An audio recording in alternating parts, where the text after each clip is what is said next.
live. Yes. I guess I should ask you if you were ready, but I like to ambush people. Yeah. It's a lot of times people will just be like, well, hey, when are we going to start or whatever? Like, oh no, we're already going. Yeah, we're going.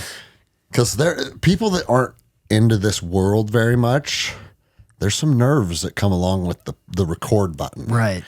But yeah, Sean McCormick back in the Endless Endeavor studio. Always a pleasure to have you here. We've put out a lot of content over the last few years, and you know how it is when you have guys you vibe with, they're just fun to record with. Yeah. And you hit me up a week or two ago and said, hey, I picked up a copy of your book. Once it gets here, let's sit down and record, because I think it would be cool to talk to you about your book on your show. And then you're obviously going to release it on your show as well. Yeah. And I like that idea, because even though I wrote the book, like, I'm obviously going to be very biased in how I look through it and how I receive it, right? Yeah. And so I thought it would be cool to have a conversation. I want to open up with this. This is what I was just telling you about before we started recording. You know, the book has been out now 1 week. It came out, a week and 2 days. And I've already got a lot of positive feedback, which is pretty cool. But I got this message from a friend of mine that says, hey, my daughter finished your book already. I can honestly say you changed her life. She was already a hard worker and strives to be the best. But now it's that multiplied by 100. And it's like, that's exactly the hope for the book. Yeah. That's it, man. That's what I wanted. You know, for those of you that have read it, or even easier than that, those of you that listen to the show, I never claim to be the guy that has all the answers. You know, it's kind of what we were just talking about. Like, you think you know everything, it's right?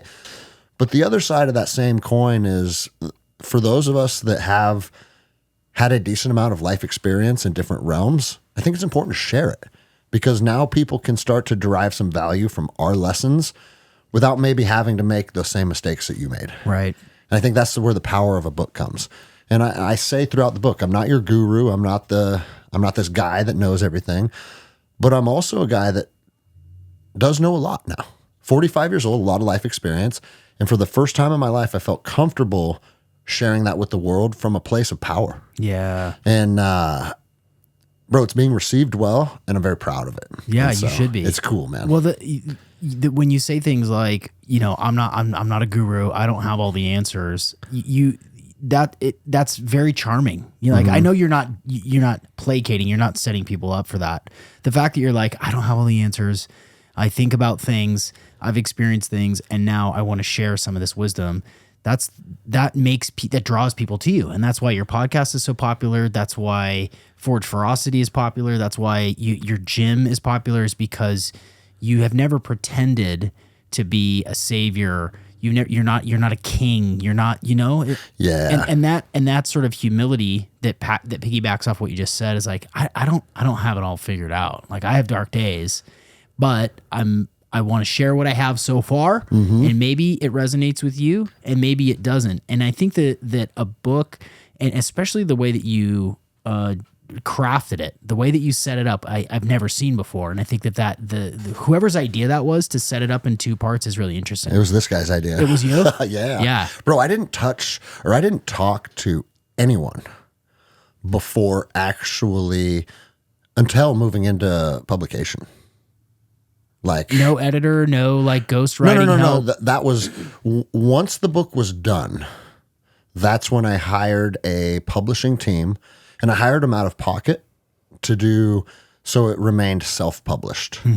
Like, for people that aren't aware, how the game used to work for the longest time is you write a book and you have your manuscript, which is basically your rough draft, and then you go to Random House, Penguin, you go to these different big publishers, and you say, hey, would you be interested in this book? And the reason that that's the way that it worked is because they had this vast network where they could have your book in every Barnes & Noble and every Hudson News, and they would really help the distribution of the book. That's an archaic way of selling a book these days, because it's something like 90-something% of book sales happen on Amazon.com now. Sure. If you go through a publisher, not only do they own the rights to your book, that's part of the publishing agreement. We own your book now. They also pay you. What do you think? What percentage do you think you get on your own book? Well, 40. 15. Whoa. It's an 85-15 split because they say we're assuming the risk that if we're putting the money to publish it, and if it fails, that's on us. We're assuming the risk on how much product to order because there's always a balance. Yeah. You don't want a warehouse with 10,000 of your books that don't move, but you also don't want people trying to order it and you say, fuck, we're out of stock. Right. Well, Amazon's fixed all of that with print on demand. Right. And for those of you guys that aren't familiar with the print on demand, I literally learned this by publishing this book. Go watch a YouTube video on the gigantic Amazon print on demand machines. They're like the length of 2 football fields. And it's just gobbling up paper, printing thousands of pages at a time. And then the guy walks down the line and it talks about this is where the cover gets adhered. And this is where the glue gets put in the spine. And talks you step by step. And then you walk all the way to the end and it's literally just going spitting out books. Every one of them is a different book. It says, as the orders come in, it feeds the order to the front of the machine. That book is made. Whoa. Isn't that nuts, dude? It's that smart. It's that complex. It's that able to good, just man. print. Okay, we need one of these and one of these and one of these and one of these. And so I ended up going with a self-publishing option, just to knowing that I can go do that through what's called Amazon KDP. And Amazon obviously takes a percentage, but they take 40% to print and distribute, and then author walks with 60%. And that's pretty good. Yeah. But they also offer what's called, I forget exactly what the term is, but it's like author prints. So I can go to Amazon and I can buy my book for $3.83 a copy. Ah. Right? They give you the author discount, which is literally just the price of the product, basically. Just to actually put it together. So if you do want to start to distribute your own book, for instance, we're going to offer them at the gym here. Of course. So we buy them at $3 and then retails $19.99. Yeah. You're making a pretty good profit. Right. And it's there's no headaches. So it's cool, man. I kind of assumed that you were working with a team, and maybe it's because I'm out of the loop and you've talked about this before, so forgive me if everybody else already knows this, but I sort of assumed that you were working with consultants and editors and you had people checking your language and grammar and punctuation. And well, that did happen at the end. So afterward. I'll tell you the backstory of the book. It was 2 years ago. I was at Mike Glover's house, and remember his book is right there behind you, the orange one called Prepared. Oh yeah. That book was coming out at that time. And I was at his house. We were talking about it. And he just looks at me and goes, bro, when's your book coming out? Yeah. Shit. And I was like, what do you mean? He goes, bro, you've done a lot in your life. And I think men that have done a lot of good things, we're obligated to tell our stories. And I was like, fuck, dude, I don't have a book coming out. He goes, you should. And I said, all right, I will then. I will. And it was just a spur of the moment thing. But when you commit to something. Yeah. So I told myself, I'm going to write 1 page a day on a Word document until it's complete. And then 2 years later, it's in my hand. It's a cool journey. But I wrote the whole book. And then after the book was completed is when I started looking into different publishing options. And I did entertain some publishers, but none of that ended up working out, which is a blessing in disguise. And then Bedros Koulian, who wrote the foreword, he goes, bro, I use a place called selfpublishing.com. And what it is, it's $10,000, so it's pretty expensive, but then you get a team of people. You get your editor, you get your formatter, you get the guy that works with you on the cover art. And now you do have a team of people and your book gets fully edited 2 or 3 times. They go through and they read the whole thing. But what they do is every suggestion is oh, look, instead of a colon, or a semicolon, it should be a comma here. They highlight it and they click off to the right-hand side of the margin and they say, this should be this, not this. And then I have to go through and I'm the one, because it's self-publishing, it's my book. Right. they're not going to make any changes. They're just going to make suggestions. Sure. Oh, that's cool. But people that are professional editors, 99 out of 100, I would take their advice. Yeah. There were some when they're like, I don't like how this flows or whatever. And I was like, well, I fucking do like how it flows, you know? And so like, but still you have the autonomy to do whatever you want. And if you want to put out a thing with a bunch of grammatical errors, that's on you. Sure. Right. And then they help you format it, and we would go back and forth with that. And then once that's done, they literally walk you through the process, uploading it onto Amazon. So that's where we're at with the team. And then on February 24th, which I'm not sure when this is going to drop in relation to that, we were supposed to do what's called like a soft launch, right? And my team said the best thing to do for new authors is build some momentum with just friends and family, get some books in people's hands, get some reviews. And then 2 weeks after that, we're going to do like a big public launch. And the team helps you upload, or I shouldn't say upload, basically put your book on these different platforms that are all about new authors. So people that are part of these different like book clubs and whatnot, they're like, hey, this is a new guy. This is his background. He's a ranger. He wrote a book. And then those book clubs like push it out to their members. Yeah. But what ended up happening is I told a bunch of my friends, and then there's a handful of them that have like really big followings, and they thought they were doing me a favor and started posting it and talking about it online. So then I was like, all right, the silent launch it's a foregone conclusion. So we're just going to roll full steam ahead. So what's the result of that? What's the downside of jumping the gun? There's something about the Amazon algorithm that, and I might fuck this up, but from what I understand, if you do 2 weeks of just paperback and hardcover, what's that? Are we having an earthquake? What is that? I don't know. If you do 2 weeks of just paper copy and then you release your Kindle edition, I guess like you'll have that initial spike with the physical copies, and then you'll get another spike with the Kindle. And I guess that helps the overall algorithm. And then if people leave a review, a verified purchase review is another thing that's really big for the algorithm. Sure. And bro, you know how the internet is. Yeah. Like with YouTube, with Amazon, everything's algorithm based. Right. So I'm trying to crack that code. Tell me about the cover.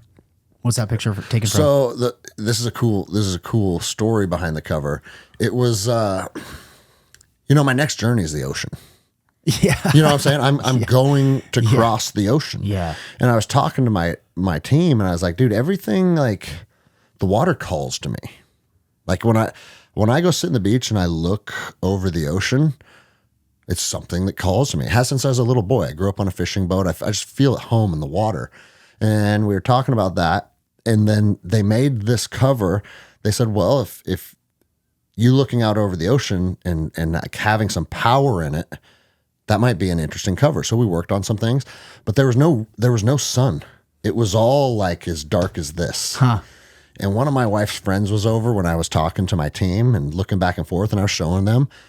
And she goes, that's pretty grim. Yeah. It's real dark. The storm is coming. The storm is coming. Exactly. Yeah. And she goes, her name's Rachel. And she goes, I love how it looks, but I think you should put some hope in there because that's what the book's truly about. Sure. And so I hit the team up. I said, let's put let's put the sun behind the clouds, but it's still like, it's almost tangible. It's obtainable. Yeah. And, there's a literal passage in the book where it's like when you're walking through the storm of depression, if you just keep putting one foot in front of the other, the sun will shine on you again. Mm-hmm. And it just tied it all together. Yeah. Dude. So I thought that was pretty cool. The thing that jumped out to me, and I've had it for a little bit and read, like, I like to jump around with books like this. I like to kind of jump around, and the format in which the book is written allows for jumping around. Yes. Because every chapter kind of stands on its own, right? Yes. It's broken into the two sections, but each chapter has its own sort of thesis or its own message. And the thing that jumped out to me is that it reads the way that you speak.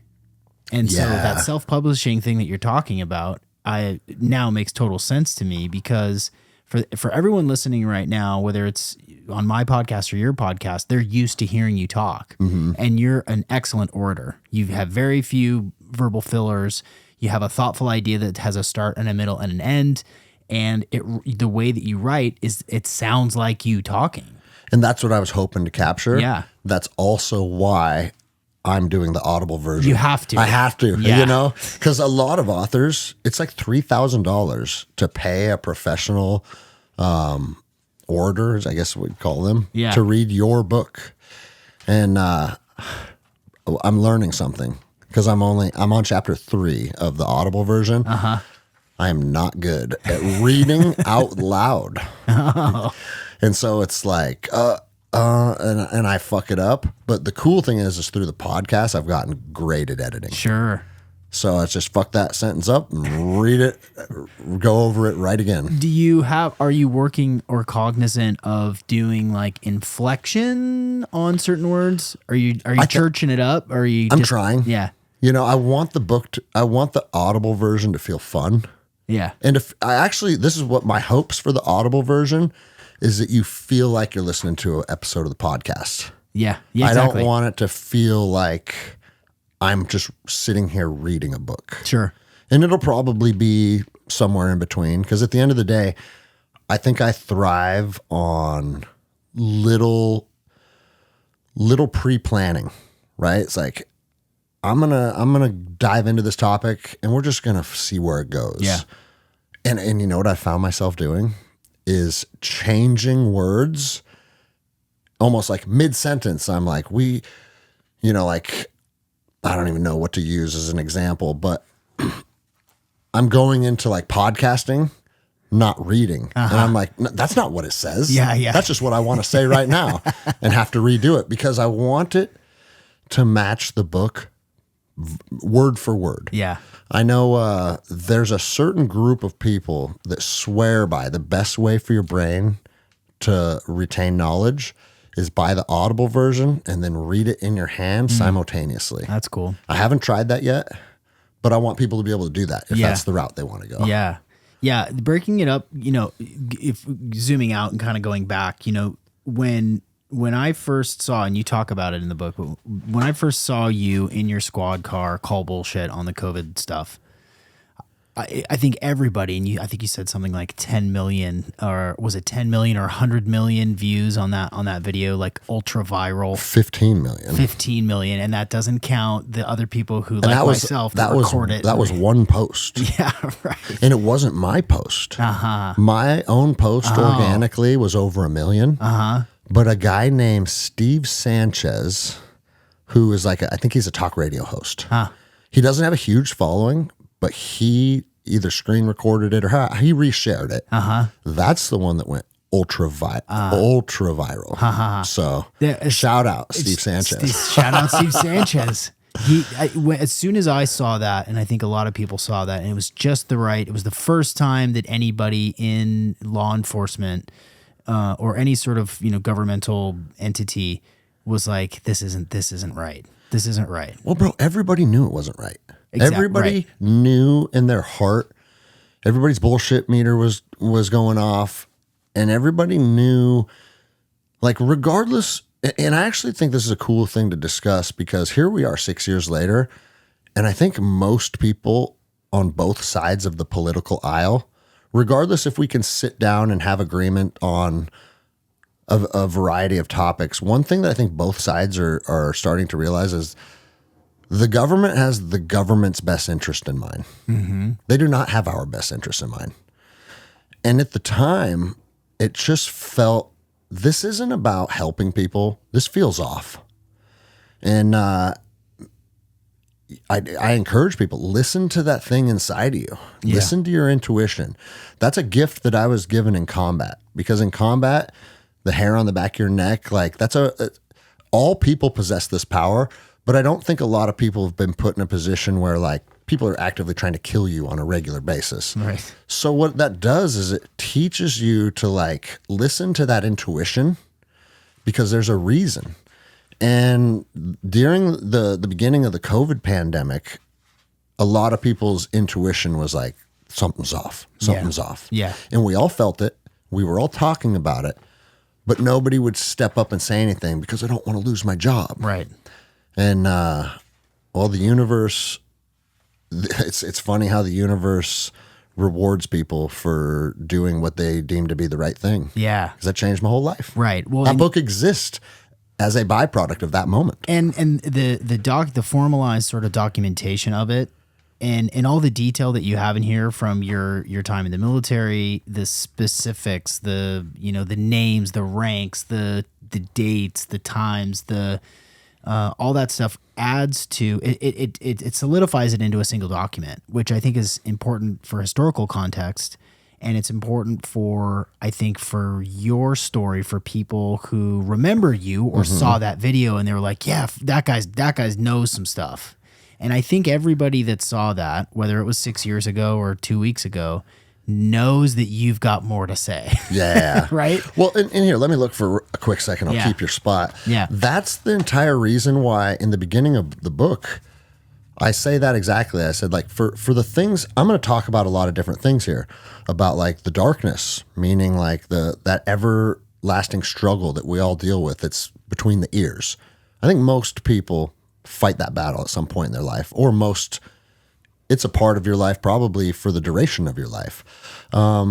Health and capability and building your tribe and the balance of ferocity and tenderness. And like these things that like, I'm encouraging people to look into a different way of living and try some new things with the hope that it empowers people. Well, if I want to be able to give people perspective, I think for my words to hold validity, it's important for them to be like, well, who is this guy? Because a very small, 100 million people may have seen that video, but that was 6 years ago. For people that are going to pick up this book today, I can't just rest on that one video. Right. Yeah. So I thought if I'm going to tell people things that I think can benefit their life, if they implement changes here or there, it can be beneficial. Well, who the fuck's this guy? Mm-hmm. Why is he saying that? What has he fucking done? Because I'm looking at it from the filter of myself. If some guy came in here and was like, hey, have you thought about this? Have you thought about that? Instantly it's going to be like, what the fuck have you done? Yeah, right. And as I was thinking about writing the book, I was like, well, that's how people probably think about me. Sure. If they don't know me. So the first half of the book, I'm just going to tell who I am and what I've done. And you can look at my experience however you want, but at the end of the day, there's a lot of it. And I used, starting from being an 18-year-old Ranger to being the 45-year-old guy I am today, a lot has happened. And I want people to have a front row seat to that. And so that was kind of my process. Yeah. Of why I constructed the book like that. Yeah. Well, the fact that it brings into context who the fuck you are, and then transitions in part two. So part one is my path and part two is our story. And that transition from, okay, you're kind of doing what you were just talking about. You're sort of setting the table for, with all of your insecurities and imposter syndromes that everybody kind of should have. Yeah. Because if you don't, then your shit is not in check. Well, yes. You lack a little humility. But you're substantiating, or at least telling the story of how you got to where you were. It tells the story, what you saw, what you went through, in detail. And then it's like, okay, now that I've sort of explained who I am, here are some of my ideas, right? Yes. Here are some things that you can take it or leave it. But if you listen to the podcast, or if you saw that video, or you train at the gym, or you just enjoy hearing lessons, wisdom, teachings from an elder, right? That may suit you. I hate that that's my title, but that's where we're at. That's where we're at, bro. Dude, it's true. I mean, I shouldn't say I hate it. I'm happy to be here. So. When I work with people who are high level people in whatever domain of life they are, when I'm coaching them, we lack elders. Mm-hmm. We need elders so badly, especially young men. Yes. Right? We don't know who to look up. We don't know who to trust. We don't know who to look up to. We don't know if this guy really knows what the fuck he's talking about. Has he seen anything? Well, and bro, that is exactly why and how I wrote part one. I want to build trust with people. Right. Right. As we know, a lot of the GWAT era veterans that would be considered like my peers that have written books, there's a lot of fuckery going on, right? And a lot of embellishment. And it's like, one of my goals is by the time people are done with my story, that they trust me. Sure. And so like I tell stories like, dude, I did 9 months, boots on the ground, Afghanistan, patrolling every single day, kicking indoors, doing the thing. And guess how many times my weapon came off safe? 0. Like sometimes you look for combat as hard as you can. And I mean, I literally went through all the training, became an Army Ranger, deployed to war, and it was like patrol after patrol after patrol after patrol, dry holes, no enemy contact, dry hole, no enemy contact, to the point where I was like, dude, can we just get in one gunfight? It's like a lot of people will attribute it to being like, imagine practicing football every day of your life, but you never got to play the game. Right.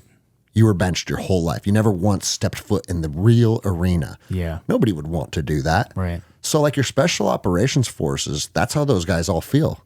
We want to go to the big show. And it didn't happen. And it didn't happen. And it's like, don't get me wrong. I was doing interesting things. My chapters about Afghanistan, when I look back on my life, my time in Afghanistan, I think those are my favorite deployments. Culturally, getting to meet the people and interact with them and the things we got to do. But it wasn't killing bad guys. And I want people to know that like there's still a lot of veterans from our era that aren't full of ego, that aren't trying to always sound like the biggest badasses in the room. Cause like, I don't know, man, I think it's easy to get a big head and kind of fall out of reality. And one of my goals is like, no, this book is going to be 100% truth. Yeah. Grounded, honest. And then there was deployment after that to Ramadi where it was violent and we were getting in gunfights all the time. And I got to have that perspective as well. But, there's experiences to be had in all realms of deployment. And I wanted to touch on those because the majority of soldiers don't go overseas and kill a bunch of people. Right. The majority of soldiers know what it's like to be lonely and not be able to talk to their family for 6 months and all of the hardship that just comes with that lifestyle aside from combat. So one thing that you talked about, a line that I had to read a couple of times because I was a little surprised by it. And again, I don't know if you talk about this. I don't think I've heard you say this at all on the podcast or, on the mats or anything, but you said that leadership is a burden. Yes. What do you mean by that? I think leadership, regardless of if it's in the military, if it's in the corporate world, or even on the mats, like when you are the guy that other people are coming to and looking for advice and answers, it's hard. It requires more of you. It requires more of your energy. It requires you to be a more thoughtful person, a more grounded person. And at the end of the day, it's hard. And the bigger you get as a leader, the more problems you take on. Because what I've found, and I'm not trying to like say this pejoratively for any of our jiu-jitsu students, but the more trust I have in people, or I should say the more trust that people have in me, the more I hear people coming into my office being like, hey man, can I talk to you about something, like me and my wife, and then they go into their thing, right? And if I'm being completely honest, I have my own life, my own problems, my own marriage to nurture. And I usually jokingly say, if it's a marital issue, be like, "Are you sure you want to talk to me?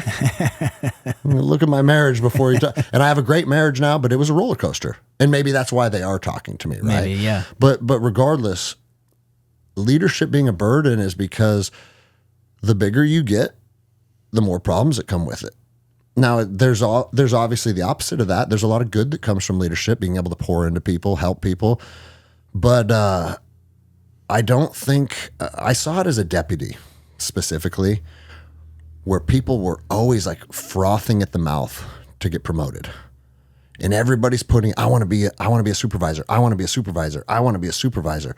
Well, why? Why do you want to be a supervisor?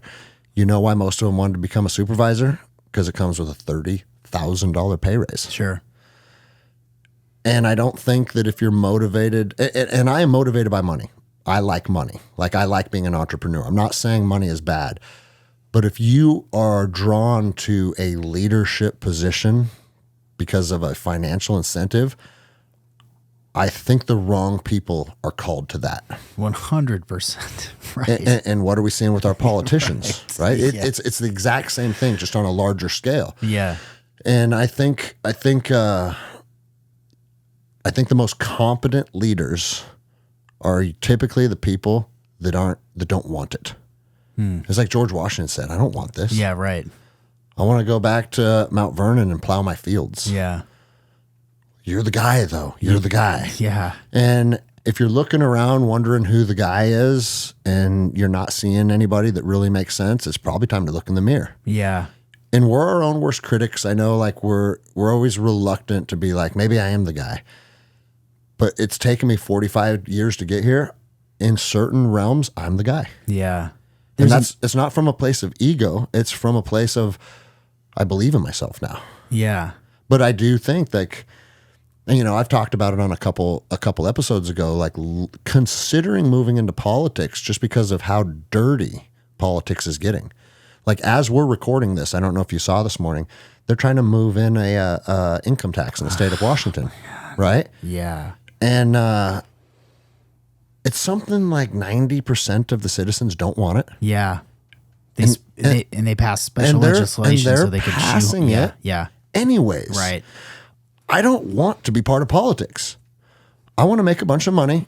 I want to buy a sailboat, and I want me and my friends to do jiu-jitsu, stay healthy, stay fit, and enjoy the things that I want to enjoy. But then the other side of that coin is I have kids and family, and I have a community that if we don't stand up and step into these leadership positions, what's going to be left on the other side of it? Because the only people that are stepping into them right now are the people that are motivated by greed and power and all the stuff that you and guys like you and I look at are just like, ugh. And the thought of stepping into that arena is a lot more ugh. Yeah. And that's probably why guys like us are the ones that are suited for it. Right. Go do it for 4 years and then get the fuck out. Yeah. Right. As a sense of duty, as a sense of, national pride and patriotism. And being selfless about it. Yeah. You know? Because it's not, you're right. It's not for you. It's for your kids and my kids. This is one thing that that's very disgusting about a lot of our politicians is they have a law degree, right? They're not entrepreneurs. They don't have small businesses. Right. They're not creating. They're not creating anything. They're not creating anything. Right. And they're the people that we put all of our trust in, and then we wonder why the system doesn't work. Right. I promise Great you guys, point. if you can't manage the budget of a jiu-jitsu academy, you certainly can't manage the budget of Washington State. But that's where we're at, where we just do everything for us. Like the new mayor of Seattle. That 100, exactly, bro. Was shocking. And it's like, dude, I'm not even here to say anything negative about her, but when you have zero life experience, you're probably not the person that's best suited to lead millions of people that have more life experience than you. Mm-hmm. I don't know. Maybe we're the weirdos. Yeah. The second part of that sentence was leadership is, I think you said it's like, remember, leadership is a burden, not a privilege, right? And I read the second part of that and I thought, I want to challenge him on that because can it be both? Did I say not a privilege verbatim? Oh, I have to. Yeah, bro. Maybe I screwed it up. Maybe it actually is. Maybe it is. Maybe I did misread it. Well, tell me about how you think about it as being a privilege or not. Because I don't think that leadership should be something that, and if you find it, we can talk about how it's exactly written. If not, no big deal. But again, it just kind of echoes what the sentiments from the last statement is, that if you're there for the privilege of being a leader and the good that comes with it, and if it's self-serving at all, I think that's a gross way of looking at it. Like you should be there because you want to make your constituents' lives better, period.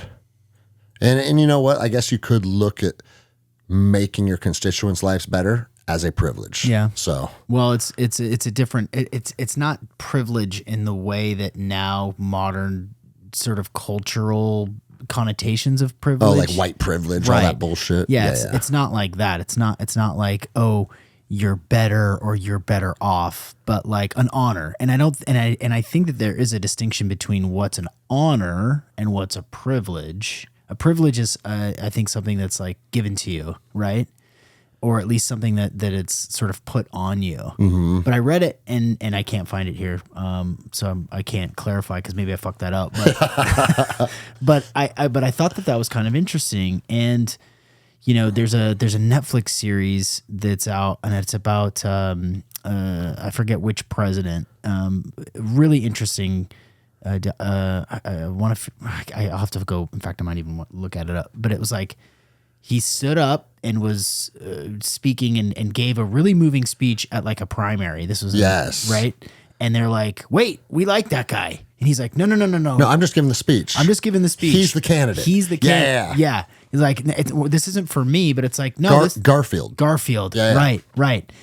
And he basically got hoodwinked into being the candidate, right? And he didn't want it, and that's exactly what I'm talking about. Yeah, because he was like, hold on a second, like, no, we all like what we like your perspectives, we like how you articulate things, we think you're the guy. Yeah, and remember the other guys in his party? Yeah. They felt like he fucked them. Yeah. You know? And he didn't. He just was saying what he was playing his part. He was delivering on his duty to support his candidate. Man, what a sad story where like a guy gets in a manner that's very powerful and then gets taken out by just a lunatic. A Looney Tune. You know what I mean? Yeah. It's like those are always the worst story. I think about that with Dimebag Darrell a lot. My favorite guitar player to ever live. And it's like this legacy, this empire that he built. And then this guy that's just a schizophrenic, that's who ends the legacy. Right. Just lets you know how fragile life can be, man. Right. Yeah. Well, and when you do elevate, and again, you talk about it in the book, like when you stood up against tyranny, you said that your wife got death threats. Right? Isn't that crazy, dude? Like, I didn't know that. That's fucking dark. Bro, my kid, telling my wife that I'm going to kill you and your fucking kids. And it's like, and guess what I didn't do when those came through? Everybody, go to the police. Yeah. Like me and Joao talked about that last week. It's like, I'll go to the police for two reasons. Someone breaks into my car and I need an insurance form, or I came home and there's a dead body on my floor that I didn't do. Yeah. Someone come out here and fix this, right? Yeah. But like, that just lets you know how brainwashed people are. Because if you go back and you watch the video, nothing that I said was like, I mean, I wanted to just paint out all the fucking COVIDiots to be what they are, because I was starting to put together what I inferred as the scamdemic really from the get-go, you know? But I didn't want to make it about left versus right. I wanted to make it about the government doesn't get to put their boot on our fucking necks whenever they want to. Right. But some people were so bought in with the government narrative that if this guy's encouraging people to stand up and do what they think is right, that's going to kill everybody's grandmothers. Right. So some people hated me. Yeah. But I always tell people 100% of the threats of death or violence only came via the internet. Pretty shocking, huh? Yeah, right. It's like, dude, I got a big space right here where we can see how violence plays out any fucking time somebody wants, and I'm very easy to find. Right. And it's like, dude, I don't want people storming the dojo to do fucking like, you know, like call me out and shit. Like it's just, that gets kind of gross fast.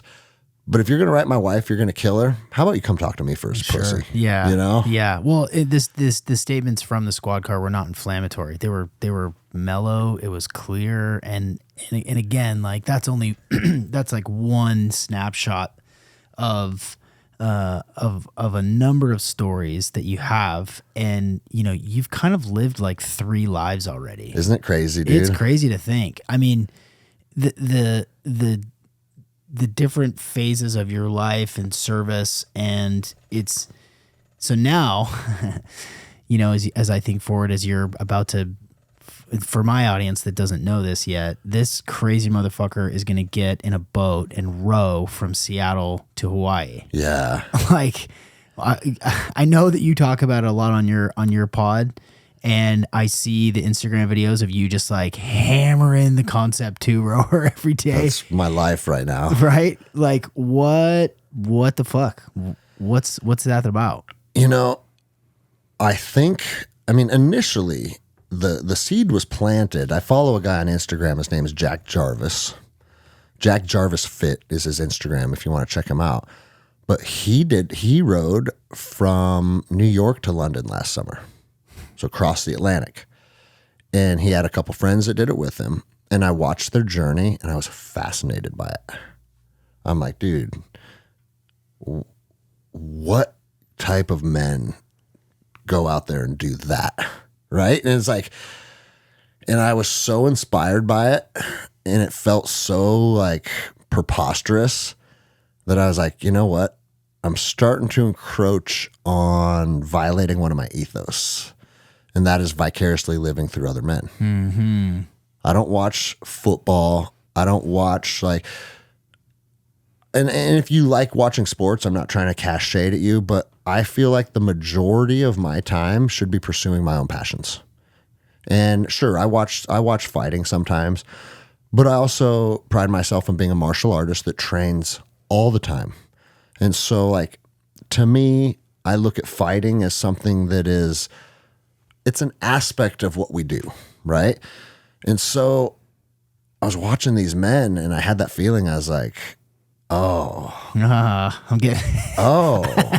You're kind of vicariously living through other men. Yeah. And I said, well, I don't do that. So if they did if this team of wild motherfuckers did the Atlantic last summer, yeah, I'm going to find a team where we're going to do the Pacific. And I literally just like thought it. And then I told a couple buddies and they said, yeah, let's do it. I want to go. I want to go. And my buddy Johnny Martinez is like, bro, I'm 100. He goes, he's seen the ocean one time in his life. He's from Wisconsin. And when he saw the ocean, I was with him. We went on a vacation to Costa Rica together, right? So he's so far outside of somebody that's going to go do a giant ocean expedition. He told me, he goes, bro, I'm in. And you know how like when certain people say things, you know it, right? Yeah. He said, okay, I'll buy the boat. I'll buy the fucking boat, dude. And I don't know if I told you the boat just got here. No. Bro, it's in Seattle right now. Oh, really? Oh, well, this is what I woke up to today. You ready for this? Yeah. Before I can pick up my boat, I have to go pay the tariff. Oh, where's the boat from? Where's it coming in from? The boat was from London. Oh, okay. I would not have predicted that. And so I got up this morning. It's like, hey, here's your tariff. Pay it ASAP. And then you can pick the boat up.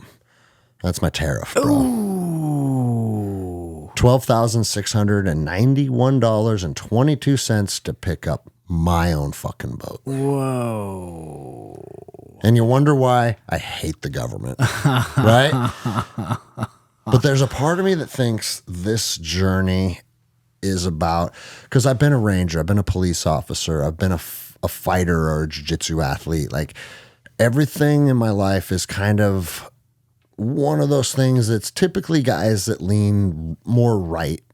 It's a conservative-minded people that go do those things. Special operations is filled with conservative-minded people. But I don't want to move into politics ever and be just another right-wing guy. I think if I were to move into politics, that my superpower would be bridging the gap, dude.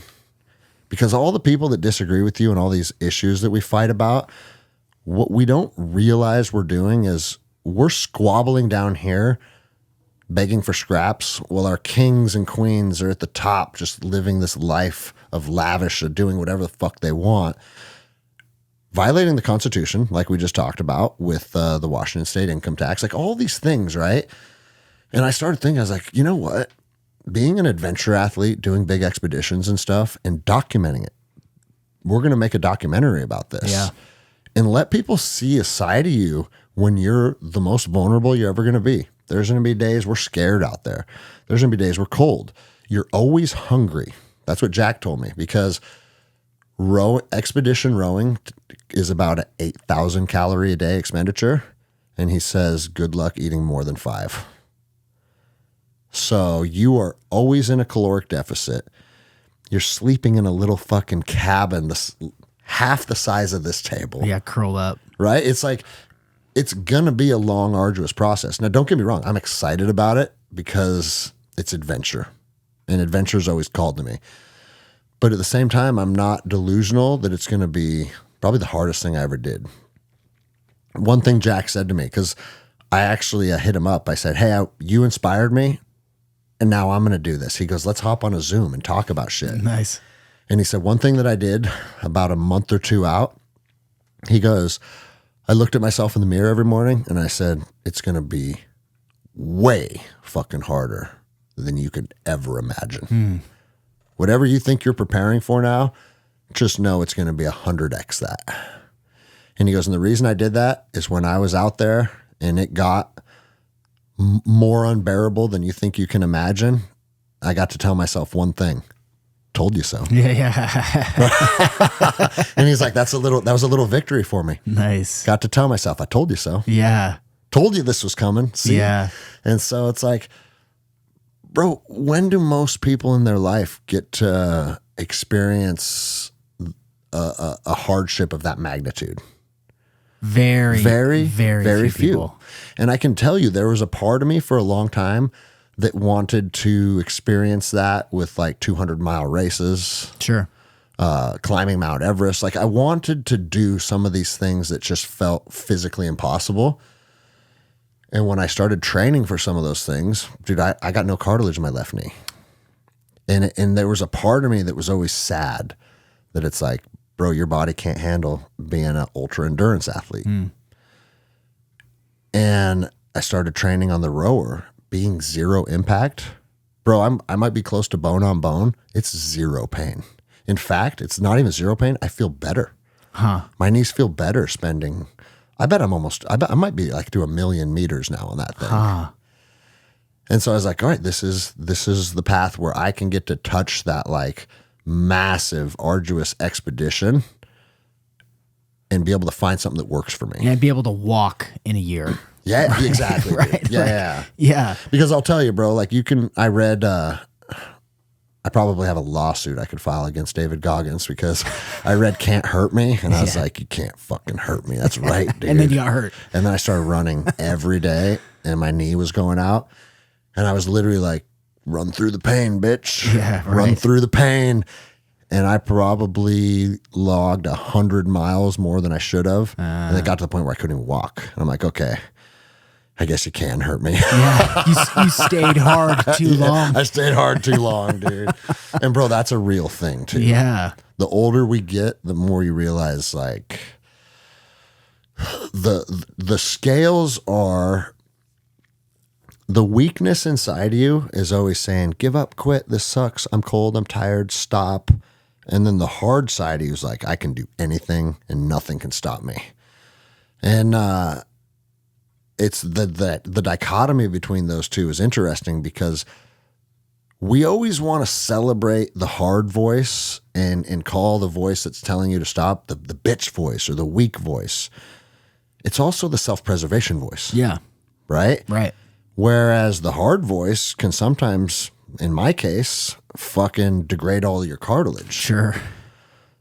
So they both have an element of truth to them. Which one do you listen to and when? I'm still trying to figure that out. Yeah, aren't we all, right? Aren't we all? And that's a Nietzschean, this like masculine sort of essential question. Yes. how far can I go? How hard can I push? What is at and to what cost? And how long will it cost me that? Right? Like that stuff, I think now more than ever I don't know about you, but I'm increasingly fascinated by, that sort of philosophy because I think it's lost. We're losing it. I think it is too. Right. That's another reason I'm called to do the row. Yeah. Now, like I'm talking about the balance between the hard voice and your bitch voice, but a truth that is lost on a lot of members of our society is the body's capability more often than not is a direct reflection of the belief you have in your mind. Mm-hmm. And the body can go so much further than most people know. And bro, I think it's important for us to test ourselves physically because you may be testing yourself in the physical realm, but it teaches you about yourself spiritually and mentally. Because when you say, like Goggins says in his book, when most people's bodies say quit, they're at 40% of their capacity. Right. Right. And I don't know what the numbers are. And I haven't landed on what I think that might necessarily be, but there's a lot of truth to that.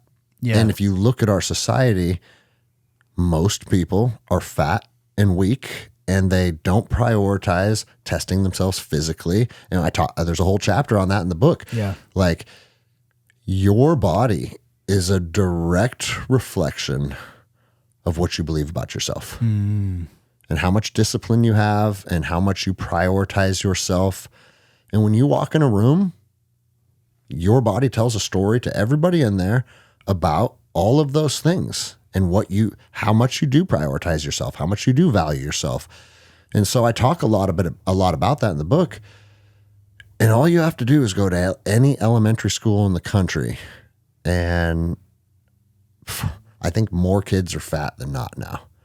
And think, man, their body's being destroyed and made less capable a decade before they probably have the cognition to understand what's happening. Right. Oh, it's terrible, man. That is sad. And so that's another one of my big things that I want to show people is it's like, dude, it doesn't have to be this, like, I don't know. I think everybody looks at fitness like how Oprah's always this is the next thing. And look at this diet I did. And I'm down. And then I'm up. And then I'm down. And then I'm up. And it's like, I finally found the program. I finally found the diet. It's like everybody's always trying to make it into something. I think what we need to teach people is very fucking simple. And everybody overthinks it. It's like clean foods and movement. Right. That's the key to making this shit work. Yeah. That's it, bro. Yeah. Clean foods and movement. You eat fucking eggs and vegetables and fucking lean meats and rice and potatoes. Oh, potatoes are carb. They'll make you fat. No, they won't. What's making you fat is potato chips and drinking 50 gallons of Coke and it's a gigantic probably $billion industry now with all the supplements and all the shit. And it's like, we tend to overthink things. Dial it back. I just saw a guy on Instagram eat nothing but eggs for a month, and 100% of his health markers improved. Wow. Across the board. Nothing but eggs, huh? Nothing but eggs. How many eggs was he doing a day? Oh, I think he ate 300 and something, right? He was eating a lot. But your cholesterol is going to go. Everything's fear mongering. Sure. Let's give the power back to the people. Yeah. And it's like, taking care of yourself's not that hard. Yeah. But a lot of people just have never had the knowledge or the discipline to follow through on it. Right. And if we can get people back, I think the one thing, and I talk about it in the book, the one thing we could do as a nation that could turn us back into like a literal superpower, if the majority of our citizens look at themselves in the mirror and say, fuck yeah, bro, I'm proud of you. That's it. That's it. I don't care if you have a six pack or if you're jacked or if you got the hottest girlfriend or if your bank account has this many zeros. Like, don't get me wrong. I like money. I like hot chicks. I like being ripped. All that stuff can be good, right? But what's more important is, are you proud of yourself for what you're doing right now? And if we could have people bring pride back in themselves, I think that's what takes our society where it needs to go. How do we get there, though? I mean, I'm trying to spread the amount of the knowledge that I have that I think can change the trajectory and move the needle. But it has to be, everybody has to buy in to a certain extent. Well, doing extreme things is important to learn about yourself, and you can learn about yourself pretty quick. Yeah. Right. Like the dry fast that we did. Oof. Right. That one of maybe the hardest thing I've ever done. I mean, and I've heard you say that before, bro. That was gnarly for me. Jenny was just fucking, maybe we should do 7. I'm like, yeah. If you want me to live, let me drink this coconut water. And anybody who's curious can go back to July of 2024 and look at the way you looked when you took that coconut water sip on the end of day 5. Bro, I think it was low 170s. Like straight Skeletor, dude. And then the second you drink, your body's like, oh, we're back. Yeah, we're good. Yeah. Thank you. We're back. Yeah. I had a lot of people talk shit to me on that. I'm sure. You know? And a lot of people that are professionals too. Bro, I'm a doctor. You're going to shut your kidneys down. Right. You're going to die. I'm a physician. Right. I'm alive. Yeah. Medical school didn't cover that one accurately. Yeah. We just did our 3rd group dry fast. We had 16 people in this last group. For 5 days again? Yeah. And you did it as well? I didn't. Mine's coming up. I'm going to be doing one in late March. It's going to help me for weight cut for revolutions.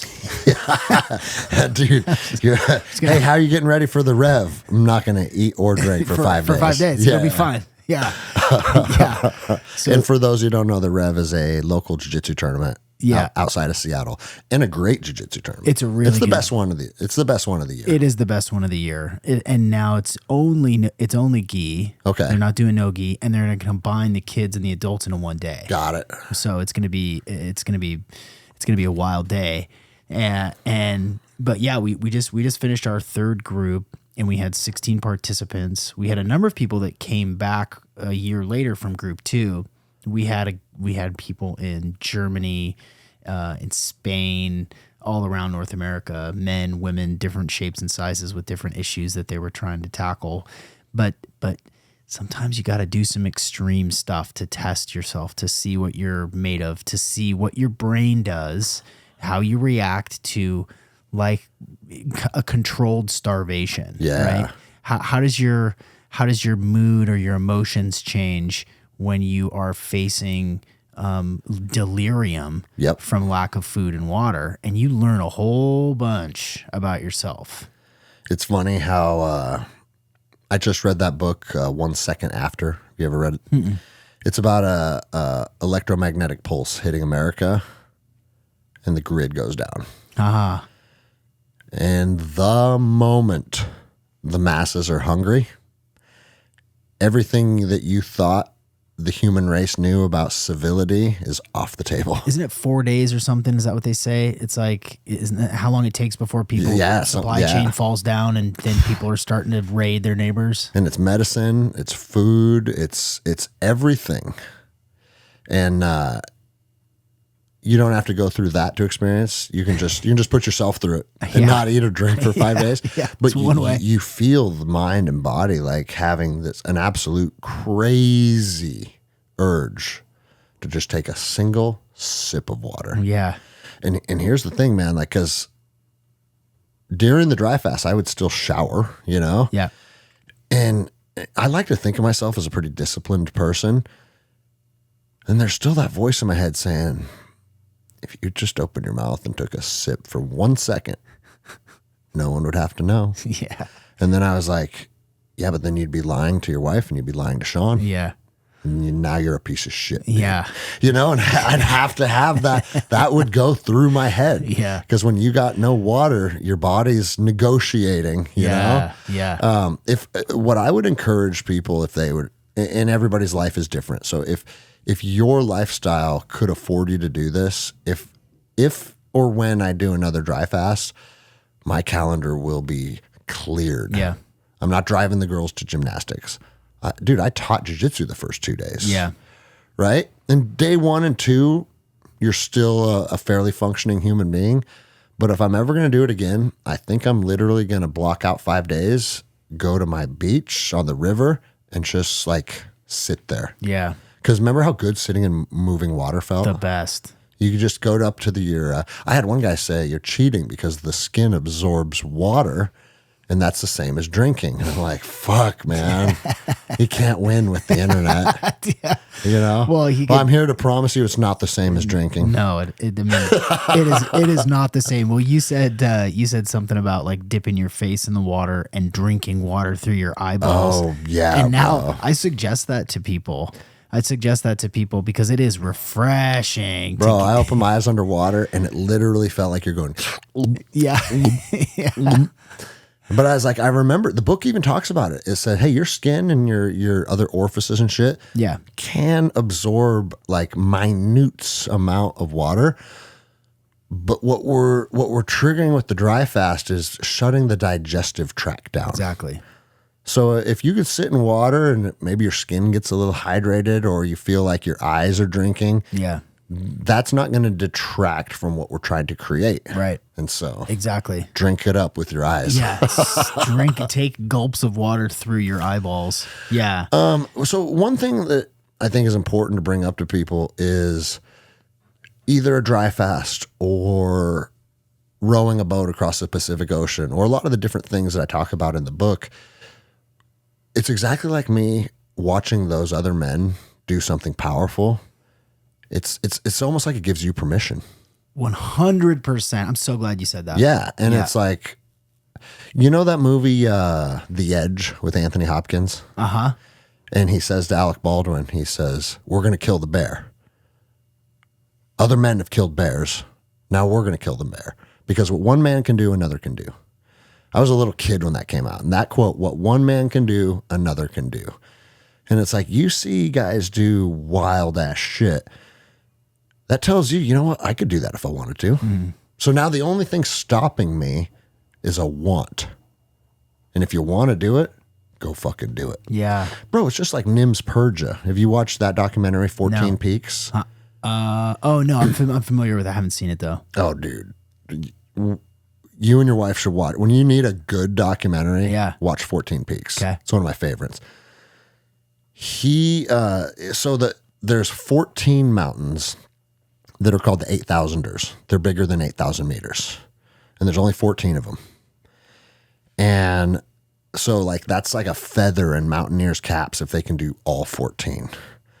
Well, he did all of them in like 5 months, 3 weeks, something like that. Before him, the record to do all 14 was 8 years. Whoa. Right?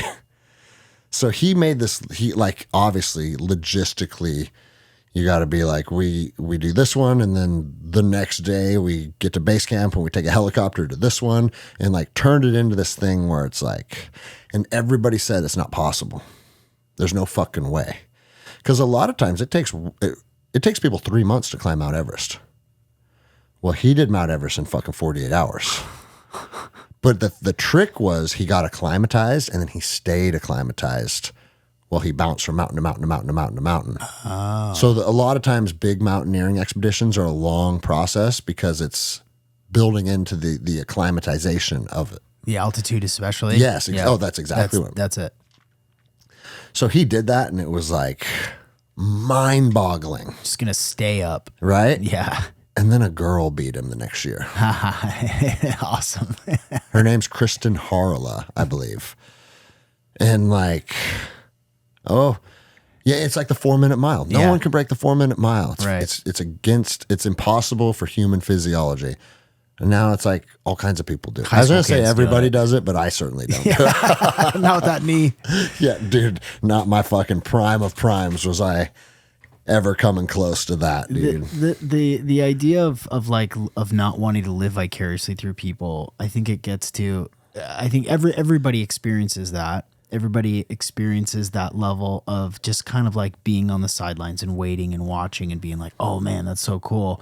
Watching a documentary like that, you get inspiration. Watching Alex Honnold free solo up that building was fucking unreal. Did you see his playlist, by the way? Tool. It's all Tool. Yeah. It's all Tool. Yeah. Bro, and then I saw people talking shit on him. They're like, I'm a mountain, or I'm a rock climber, and that's actually not a very hard climb. And it's like, then you do it, fucking asshole. Then you do it. Yeah, exactly. Right. But you can watch stuff like that. You can get inspired by stuff like that. You can listen to this very podcast and be inspired by what we're talking about. But it's like there's a Dr. Seuss book where it talks about the waiting place and how you want to do everything in your power to stay out of the waiting place because you're dying there. You're dying there. Your soul is dying. Your body is dying. If you're sitting around waiting, it's like, man, that's really cool. That's really inspiring. That's really amazing. And then you just don't do anything. You don't go do jujitsu. You don't go for a run. You don't cook yourself a nutritious meal, and you just keep going back to these old habits. It's almost worse.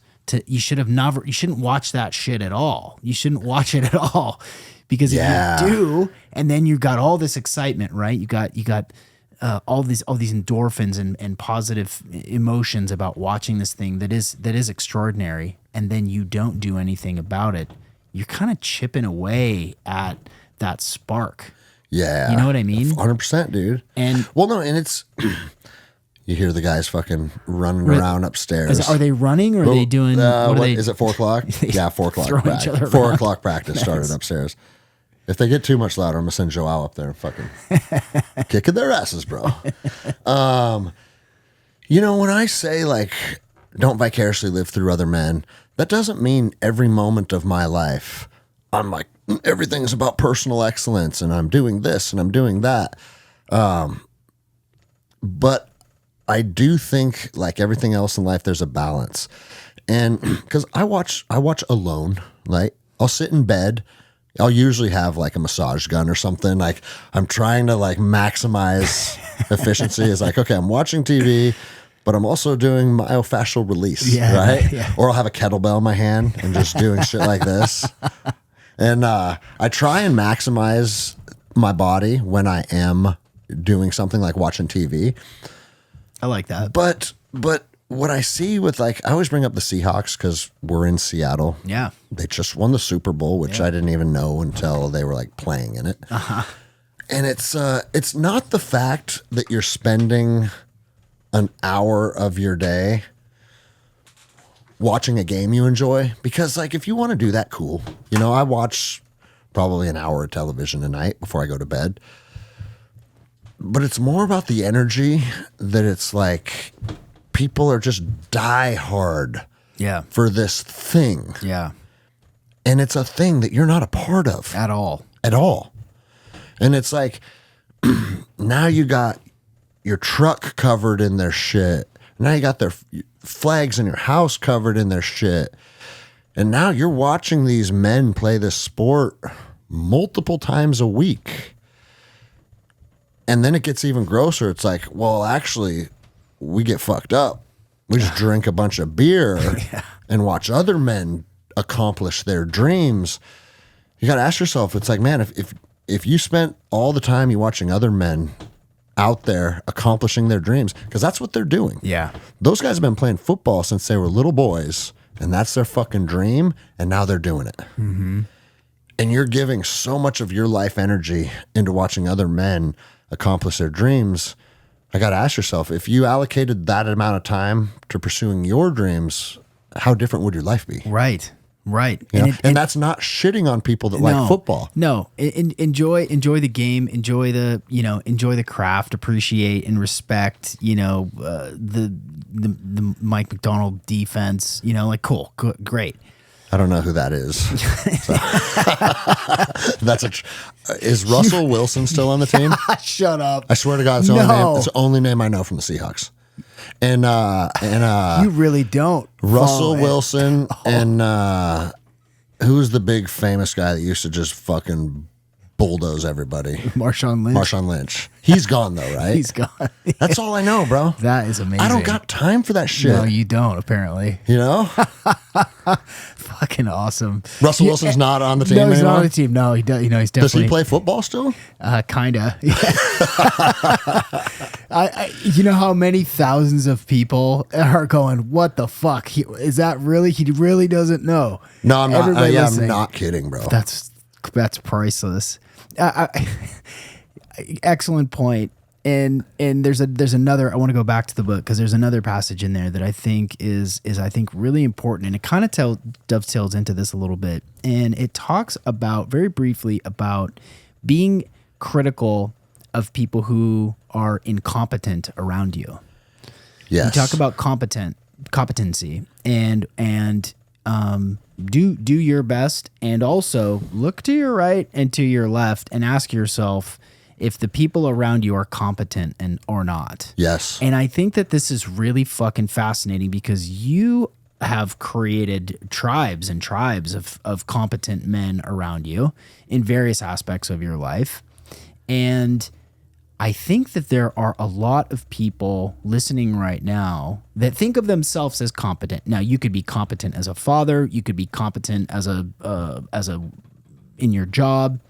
You may be competent in firearms. You may be competent in a number of different things.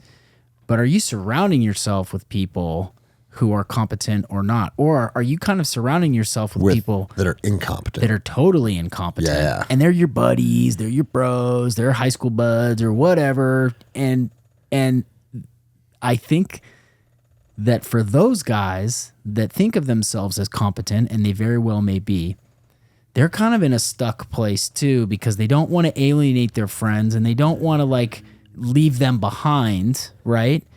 But it's very possible that they're staying down low. Their quality of their life, their potential is capped because they're not questioning the competency of the people around them that they spend the most time with. And it's crabs in the bucket mentality, right? I talked about that last episode. My guest wasn't familiar with that analogy, right? Yeah. So I explained it on the show, but it's this is kind of a tough one, right? Because there's a lot of cool people that are their own worst enemy. And they may have dreams or aspirations or hopes or wants. And one day I'm going to get there, and then one day I'm going to do this. It's kind of what you talked about. It's like they get real motivated by watching something, but one day never comes for them. And before you know it, I mean, my circle of friends is 45 to 50 years old now. And a lot of my friends from like high school and shit, we're in our mid to late 40s. If you haven't figured out something by now, it's probably more likely than not that you're not going to, right? And again, it's not a worth thing. It's not placing a value of those. My people are fucking better human beings than those people. It's not that so much. It's that you are the average of what you surround yourself with, and where are you trying to get to? And I guess that's probably the first thing you need to do is an assessment. Do you want to get healthier? Do you want to become smarter? Do you want to become better at this thing? Like whatever your goal is, the number one thing you can do is start to surround yourself with people that are operating in that realm. Yeah. Like one of me and Jenny's goals is to become very like generationally financially secure. I want to be able to build enough wealth to where when we leave this planet, my kids have a lot to work with. That doesn't mean we're going to spoil them and just make them trust fund babies. But at the end of the day, if we have the power to do that, I think that would be a good thing to do. And so like Joao joined me for the last, we're in a trading class where it's everybody that listens knows it's Jeremy Newsom's trading program. Yeah. And everybody in that program is striving to become financially free. And it's a lot bigger than just, hey, what stock do you think is going to work this week? It's more importantly than the actual stocks. It's the mindset of acquiring wealth. the biggest shift in mindset to acquire wealth is, do I deserve it? Yeah. Because you'll never achieve something that you don't think you deserve, period. If you don't think you deserve a black belt, you'll never be a black belt. Mm-hmm. And so we're seeing that firsthand where it's like, oh man, and it's an online virtual group where we meet via Zooms and we talk on WhatsApp, but there's real connections being made and there's real power in it. And we're spending a lot of our time invested into that group of people. So that's a group of people I spend time with because the goal was I want to make more money. Or, hey, I want to become a good grappler, right?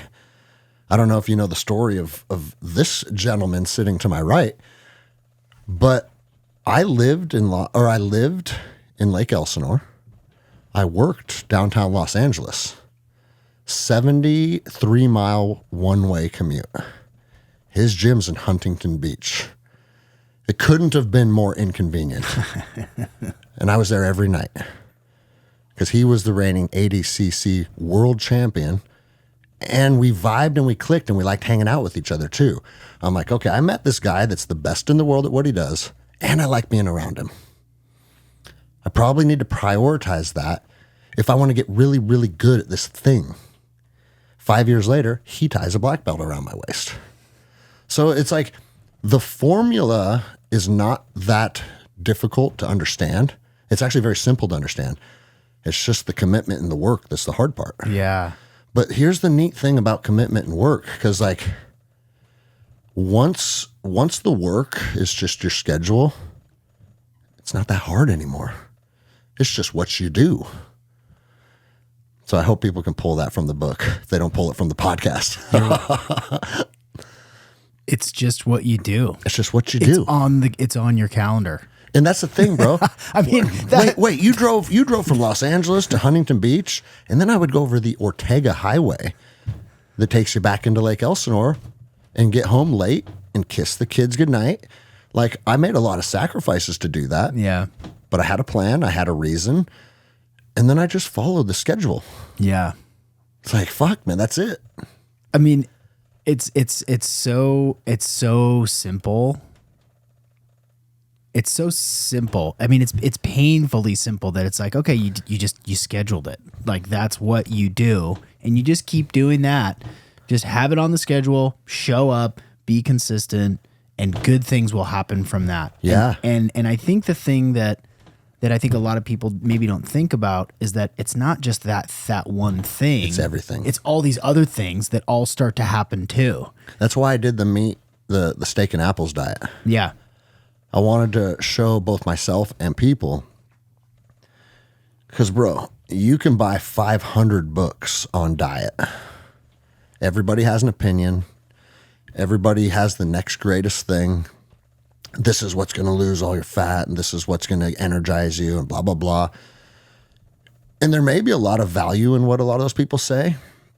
But if it's starting to feel overcomplicated, I promise you, if you eat whole protein sources and plants, i.e. fruits and vegetables, if you eat those things, you will get fucking lean. Mm-hmm. Show me the person that got fat eating too many apples. Yeah, right. Man, this guy's morbidly obese, and we did a comprehensive review of his diet, and he's actually eating 17 Granny Smiths a day. And that person doesn't exist. Right. And so I said, I'm going to eat nothing but this for 75 days because it was a 75 hard challenge. Uh-huh. And by the end of it, I was like 8% body fat, just fucking shredded. Yeah. And bro, I'm not a person that's shredded all the time. My body likes to carry probably like 12% body fat. We all wish we looked like GSP all the time, but a lot of our bodies don't actually want to be there. Yeah. But getting there is not that hard either. It's just a commitment. It's just a commitment. The commitment and the process is simple. But then guess what? When you're sitting in bed with your wife and you want a bowl of ice cream like everybody on planet Earth does, yeah, because you already committed to the thing, the answer has to be no. Yeah. And I actually think my brain, I'd be curious to hear your feedback on this. And I'm sure I talk about it in the book. I don't even know what's in the book anymore. 100% dedication is easier than 90% dedication. Because as soon as you say, you know what, I'm going to give myself a cheat day. Well, what's next? And that's me. That's how my brain works. If people can be studs and they're very disciplined with their cheat day, more power to them. But what I find is anything that takes me out of discipline makes it harder to step back into discipline. Yeah, I totally agree. It is a slippery slope. And even if you have a lot of drive and mental fortitude, you're not making it easier on yourself by fudging a little bit, right? You know, like porn is a big problem for guys. And there's no such thing as enjoying a little bit of porn. You know? Yeah. Like there's nobody that has a healthy porn habit. It's like if that's there and it's taking you away, you know, we can talk about semen retention and the benefits of all that and stuff, and that's all good and well. But it's like it has to be cut or dry, and you have to make that decision. You have to make that covenant with yourself. I totally agree. Now, there's different contexts for that, right? Maybe that's a meditation practice. It's like, I'm going to meditate every day. I'm going to do it every day, 5 minutes at least. If you skip a day, then 2 days later you skip another day, and then the day after that you skip it again, and then it's gone. Well, and this is something that I highly recommend to people, because I'll have people come up to me that are like, dude, I'm ready for a change. Okay, well, what are you going to do? Well, this is what I wrote out. I'm going to wake up at 6 and I'm going to run 2 miles. And then this is my new diet. And then after that, I'm going to ice plunge. And then after that, I'm going to sit under the red light for 10 minutes. And then after that, it's going to be my second workout of the day that's zone 2 cardio for this long. And it's like, bro, that's a lot. You're already, like, if you want to make, and dude, I've always been a proponent of Andy 75 hard, because I think radically mixing up your life sometimes can be good for you. Yep. But if you're in a routine right now and you got a family and you got a work schedule and you got like a million things to worry about, like a lot of us do, instead of trying to do this gigantic overhaul, just say, hey, for the next 3 months, I'm going to cut this out. Or I'm going to add this in, and that's it. Like, everybody wants to, I hear it with jiu-jitsu all the time. Dude, what do I got to do to get better, man? What do I got to do? Just be here more. Yeah. That's it. Yeah. Again, it's pretty simple, but everybody wants, like, okay, now that I've made the commitment to the thing, I'm ready for the change. And I just feel like you're almost setting yourself up for failure. Yeah. Because I think it's easier to adjust to smaller changes than just a gigantic life overhaul. Yeah. Now, if you're a psychopath and giant overhauls work for you, cool. But I also know they don't work for a lot of people. So it comes down to finding what works for you. But if you struggle with big changes, it might be easier to just implement little changes. Yeah.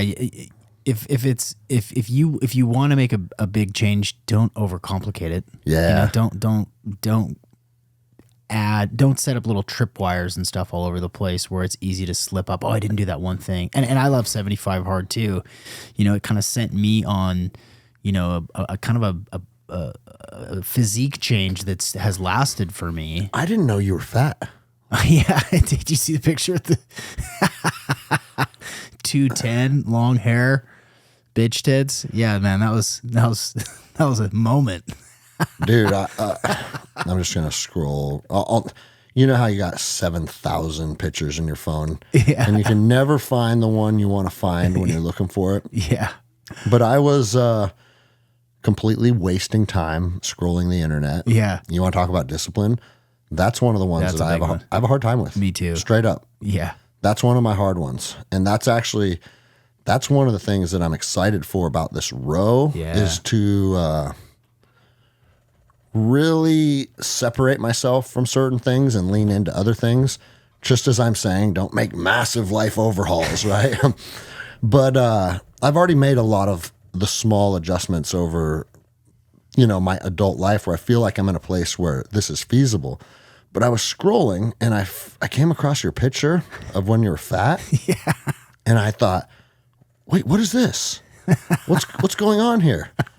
I never knew that you made that transition and that you walked that journey. Yeah. And so I literally screenshotted it and I meant to send it to you. And I wanted to talk to you about it because I was like, what is up with this, dude? And then, as most things in my life, I have good intentions and then I forget because shit starts happening. And yeah, I can't find it. I wanted to show you that picture. But yeah, bro, I didn't know that was you. Yeah. Yeah, that was I mean, I'm kind of like a fat kid on the inside. I kind of always have been. And there it is. Yeah, you found it. Yeah. There it is. So yeah, December 12th at 11:04 a.m. I screenshotted this because I was like, I have to talk to Sean about that. Because what is that? What the fuck's going on there? Yeah. Here's the deal though, bro. You know what the path entails and what's necessary. Yeah. You know? Yeah. That gives you more validity. Yeah. Well, because it's like, hey, this is what slipping and falling behind looks like. Yeah. I identified it and I fucking changed it. Yeah. So for people that are watching, there's Fatty. Yeah, there he is. Yeah. Dude. Well, the thing that course corrected that weight was I signed up for a Spartan race. Okay. And it was like, Spartan race sponsored my podcast. They gave me a bunch of tickets and I was like, yeah, cool. I'll do some ads and I'll set the course. And I think it was like 3 months out. And I realized like, oh wait, I haven't run like in a long time. And I played soccer in college. Like I can fucking run. But Did you still have the lungs and the cardio? I still kind of did. Okay. Well, I had the mental fortitude to just keep chugging. Because I know fat dudes that can run like the wind. Really? Yeah. For distance too? Yes. Really? Who are these guys? Well, there was a guy in Ranger Regiment with me that was like, he's pretty fat. And the fucking dude was a beast. He could just cook. So those people are out there, right? You watch Big Country fight. He doesn't gas. No, you're right. You know what I mean? Yeah. And so there are people that are super athletes underneath a layer of fat. Yeah, offensive linemen, body types. And then there's other people underneath that fat is just a skinny weakling because they didn't ever build that athletic base. Right. So I always say that you look at a fat guy in jiu-jitsu, yeah, you don't know what's about to happen. What you're dealing with. Until you put your hands on them. Yeah. And then it tells the story. and some guys that are carrying a lot of fat are fucking monsters still. You know? Yeah. Yeah, that was like I did the Spartan race, just again changed what I ate, moved around more, did the Spartan race heavy. I think I was maybe 198 when I did the Spartan race, and then shortly after that I did 75 hard and got great results and was like, oh, I prefer this physique. Like this makes more sense for me. And then when I moved back from Whidbey Island. Over here, I was like, yeah, jiu-jitsu is gonna be a priority for me. I'm gonna be there at least 2, 3, maybe 4 or 5 days a week. What diet did you prescribe during 75 hard? I did no sugar, no flour. Okay, that was it. Again, pretty simple. And that means like no hidden sugar in no processed sugar. So that means that bread's out. Any sort of soft drink, all that stuff, was kicked out and it's simplified for me. And I ate really simple. I just ate for nourishment, not for sport anymore. But yeah, the simplicity of that it works. The more comprehensive diets are, the more you're setting yourself up for failure. And bro, I've done the bodybuilder diet where it's like, I ate this many ounces of chicken and this many ounces of rice 6 times a day. And I drink this, and then I have a protein shake at this time with this much creatine. And like, if you can stay disciplined, that shit works. It's another thing that does work. But how much of your life do you want to dedicate to your physique? And it just comes down to like, what do you want? What are you willing to do? I don't want to live my whole life on fucking chicken and broccoli. It's not me, And so it's, that's the cool thing about it though. There's not a right answer. It's up to you to find it. And it's up to you for where you are in your life right now, right? The stuff that used to work when you were in your 20s ain't gonna work anymore, right? So this season of your life. When I was in my 20s, it was beer and pizza. Yeah. And I was in better shape than I am now. But that's also because I was in Ranger Regiment, and at 6 a.m. you're PTing yourself to death. Yeah. You know? Yeah. Different seasons. Do you have a personal mission statement or like a specific code you live by? I don't think so. I don't think I have like necessarily like a mission statement. I mean, one of the things that you're taught in the Army as a private, again, overly simplified, right? Just do the right thing. If you're thinking about cheating on your wife because you're drunk at the bar, that's probably not the right thing. So don't do that. If you're trying to get lean, but you're thinking about going to Dairy Queen, it's probably not the right thing. And so it's like every single dilemma that we're faced with, every single one, I would say 100% of them. In your heart, you know what the right answer is, but a lot of times we don't choose that. And so if you can condition yourself to ask yourself the hard questions, one I talk about on the podcast a lot, I'll look at the mirror and be like, why are you doing this? What's up with that? Like, don't be afraid to have conversations with yourself, get to know yourself. And what it allows you to do is start to self-witness. And I think self-witnessing is something that is lost in our society. And I'm not an expert at it. I think I'm like a blue belt in that realm, you know, but blue belt's pretty fucking good in a world where most people don't even understand that concept, you know? So I encourage people to ask yourself questions. And then also, once you're on a path where you are asking yourself the questions you need to ask and you're coming up with the right answer, bro, you become proud of yourself very quickly. And it goes back to what we talked about an hour ago. If you're proud of the man you are right now, and again, it's not, the pride isn't based on the result. The pride is based on, are you walking the journey you're trying to walk? Because the results they're a byproduct from that. So you walk the journey you're supposed to walk, eventually you're going to be where you want to be. It's like a fucking hike, dude, you know? You come to the why and it's like, all right, what direction do I got to go? And typically you know the answer, but a lot of times you're like, oh, I think I'll go this way. And when I say all this stuff on the show too, I don't want to sound like, again, it's what I mentioned in the book. I'm not a fucking guru, because a lot of us choose to go right when we probably should have gone left. And we're all guilty of that, and we'll continue to be guilty of that.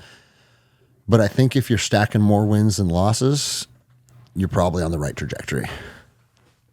I think people get caught up, especially really, I've found this at least, smart people, really sly thinkers, can kind of talk themselves into or out of just about anything. Yeah. And they can justify a bowl of ice cream at night because it's me connecting with my wife and we like to watch Seinfeld before bed and this is what we do. Or, I'm going to skip meditation today because I have to go to work early because I got to prep for this, thing. And that's where I think a lot of people really kind of screw themselves up because they think they know the right answer and they can kind of talk themselves into it. And then obviously that voice inside is like, you're fooling yourself. Yeah. You're fooling yourself again. But here's the other side of that coin. If you do slip up and you let yourself down, don't sit in that don't dwell on yourself. Don't sit in that self-loathing. Just chalk it up as a loss. Just like if you're doing jiu-jitsu and that guy you normally tap out fucking caught you. Oh, fuck. Yeah. We don't quit jiu-jitsu. Yeah. We just make sure we smash him next time. Yeah. You know what I'm saying? Yeah. And that's the same thing. If you missed your meditation or you had that bowl of ice cream, or dude, today's a perfect example. I missed my row today because I got a friend in town. I had to go to 2 different banks to get the tariff payment wired. I had to transfer some money around.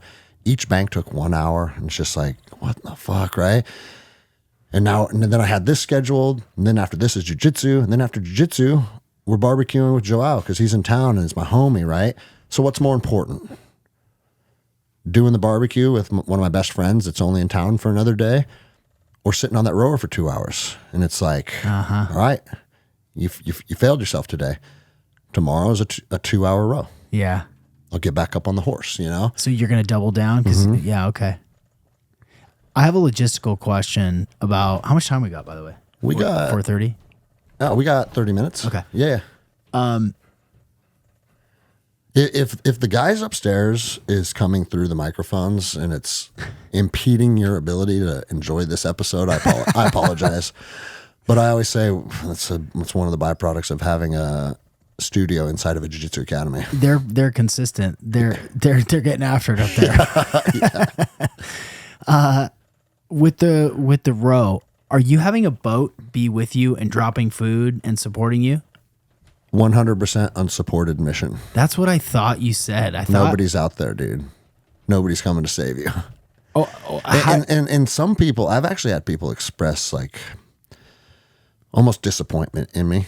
They're like, "You have a fucking family, bro. The fuck's wrong with you? What are you doing?" And it's like, now there are teams of people that do expeditions like this and have a boat that is out there. And I don't think that detracts from what they're doing, because athletically and they're still isolated. They're still on the ocean for 2 months. Like there's still a lot of power in that. I'll just straight up, I don't have the funds to have a support boat. But even if I did, I wouldn't bring one, because to me, this is not a race either. A lot of times guys that have support, it's a race, right? So the goal is get from point A to point B as fast as you can. And they're trying to set records and they're trying to win races. And again, that's cool. I think that stuff is radical. It's just a different flavor. For us, there's no race. We want to... It's not a sprint. No. We do want to have guys on the oars 24/7. And we're going to push. And it's going to be really hard. But we've also agreed that if we wake up one day and it's the most beautiful sunrise we've ever seen, we might pull the oars in, put some good music on, throw a pole in the water, and just experience the journey. That's something that's really important to this team. That's cool. I want to obviously physically, everybody can understand what this journey is going to entail. Like, okay, this is a pretty daunting task physically, but I think more importantly than the physical strain it's going to put on your body, I think two things are going to happen out there that I wouldn't be able to attain anywhere else. And that is the bond with the men that are on the boat. And then also learning about myself spiritually. When things are scary and they're dark and you're hungry and you're tired, you're probably having regret. Like, what did I do? That's what I was told. Like the first 10 days, you'll have regret. Why did I agree to this? What am I doing? Right? Like all of those things are going to teach me about myself. And I think it's important to put ourselves through odysseys. You know, I did an episode on rite of passage where a lot of young cultures expect things out of their young men to kind of show like, hey, I'm stepping into manhood. And now in today's society, they'll be, well, that's just chauvinistic and it's this and it's that. It's like, no. Like young men stepping into their power and getting the respect from the village elders. Like there's a million stories of that, like 300 go live in the woods and kill the wolf with a spear, that kind of stuff, you know? I think every man and just every person in general, we need to put ourselves through a rite of passage sometimes. Oh yeah. Go do something that's going to teach you about yourself. And one of the slogans for the row is like path is. Oh, now I'm going to fuck it up, dude. Path is clear. Oh, dude. I'm going to come back to that because I don't want to fuck the quote up. But what it's basically saying is like we know what our destination is, but we don't know what the journey is going to entail. Yeah. So just lean into the journey. Yeah. And then see what the universe, see what God wants to teach you out there. The one thing I'll say is I don't have any fear of death. And it's not because I don't give a fuck if I die, right? It's because I know I'm not going to die out there. I've visualized landing in Maui. Like I know that I make it. What I don't know is what transpires in between. Mm-hmm. And we could go out there and have a blast and have beautiful weather and catch some currents that just fucking zip us to Hawaii. Or we could deal with hurricanes, 40-foot waves, and some of the gnarliest shit that humans can experience. I don't really know. There's no way of knowing. But I think something that helps people grow into their power is becoming comfortable of stepping into the unknown. Yeah. And it goes back to my video, bro. That's stepping into the unknown. Cops can't speak up against the government. What's going to happen? I guess we'll find out. And what I know is every time I step into the unknown, I feel like I become a better version of myself. And so this is the ultimate unknown for me. Yeah. Yeah. This year, I mean, you're speaking my language in so many different ways on so many different levels. And I know that it resonates with a lot of other people too. You know, I've been recently kind of recrafting how I present my coaching. Mm-hmm. And now the way that I talk about my coaching is as a hero's journey coach for high intensity dudes. Mm-hmm. Yeah, I've seen that. I like that. It's dry fasting. It's big psychedelic experiences. Oh, dude. It's lifestyle transformation. Yeah. It's like facing the dragon. You know, it's the 12 steps. You got to leave the tribe. When you get that call to action, you find a mentor, you know, brush with death, you almost die. Things are going really well again. You almost die again. You get to the dragon, you slay the dragon, you get the gold, and you go back to the tribe, and then you share that gold, that wisdom, right? That is the story. That is the prime myth in all of history. That's the plot of every single movie that you like. Mm-hmm. That's John Wick, it's 300, it's fucking Braveheart, it's Star Wars, it's Frozen, it's Shrek. Yeah, I was just gonna say Shrek, dude. You read my mind. It's all of those, and because it's, you know, this is from the work of Joseph Campbell.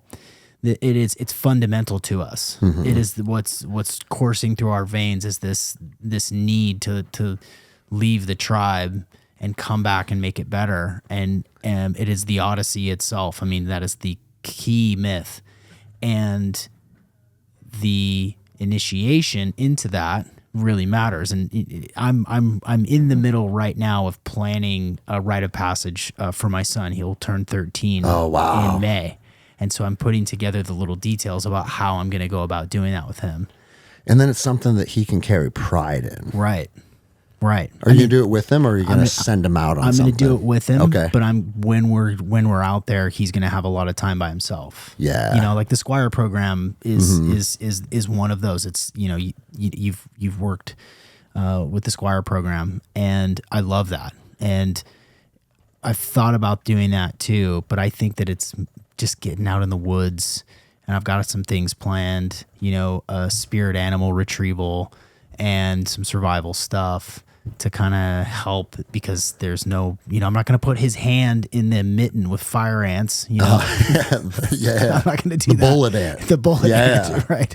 I'm not going to do that, but I think it is important. And unless you're intentional about going out on that journey, whether it's, again, a dry fast, a row, you know, a path, ascending up the belt ranks in jiu-jitsu and really giving yourself to that, right? Yeah. Like that I don't know that there's more important things to do in a man's life.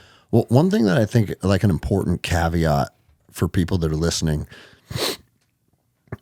stepping into the unknown doesn't have to be rowing 3,100 miles. It doesn't have to be not drinking water for 5 days. You can take the unknown as far as you want to. But like a perfect example, I'm part of something called the Ascend Brotherhood. You see that? They give you that plaque when you join them, right? And it's like, what the fuck's that? Like, that stuff's hokey, right? Well, to each his own, right? But what the Ascend Brotherhood is, it's a group of guys who are like high value men, you know, that like, most of them have figured out the business side of life. Most of them are pretty wealthy financially, but they like to get together and do hard things. And so on that particular day, the the team decided they wanted to try jiu-jitsu. It's a bunch of guys that don't train jiu-jitsu. That's stepping into the unknown. And then one day I missed the day that they all went and dove the kelp fields off of Laguna Beach. Cool. And that's stepping into the unknown, right? And so I'm not saying you have to go climb Mount Everest. And if you want to get there one day, fuck yeah, that's cool. But stepping in the unknown can be a lot of little small wins too. Like, hey, Saturday, we don't have anything planned. Let's go do this. Something new, something different. Let's see how it feels. Maybe something a little uncomfortable. Like, the unknown doesn't always have to have discomfort, but just by the nature of not knowing what's going to happen, I think our psyche is kind of like, oh, fuck, what's this, right? There's going to be a little discomfort that comes with not knowing what's going to happen, because human beings, we love being creatures of habit. I like being a creature of habit. I like knowing what tomorrow is going to hold, because in our core, that keeps us pretty safe, right? And I think safety is something that we just inherently crave as human beings. Sure. We should, right? I don't want my family being in dangerous predicaments all the time. And again, another topic I've talked about on the podcast a lot is I think the human's journey throughout history, just by the nature of how our species has changed throughout history, a lot of life had a lot of unknowns in it. And in today's society here in America, we can live with no unknowns if we choose. Yeah. And we can be pretty comfortable. So now it's important for us to be intentional about seeking some unknowns and seeing what happens. Yeah. You know, a lot of people will go throw themselves out of an airplane to see what they think of it. Right. Yeah. I did that a lot, and I never liked it. It's no longer an unknown for me. It's a known. I don't like throwing myself out of airplanes, right? But regardless, go out there and do some of these things. Yeah. And not all of them have to come with the threat of death either. Sure. Like one of my good buddies, his name's Rob.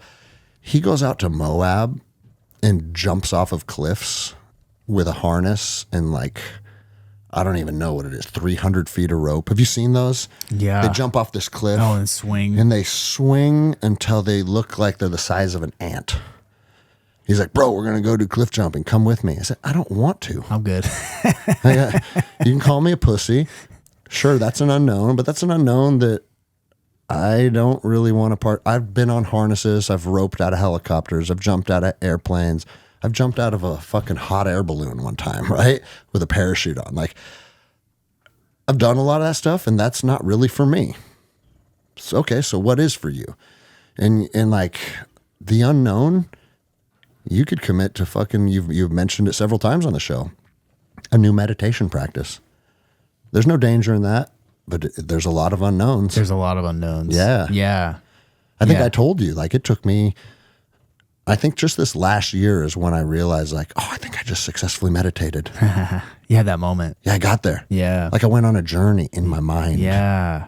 And I wasn't present. I was doing something else somewhere else. Yeah.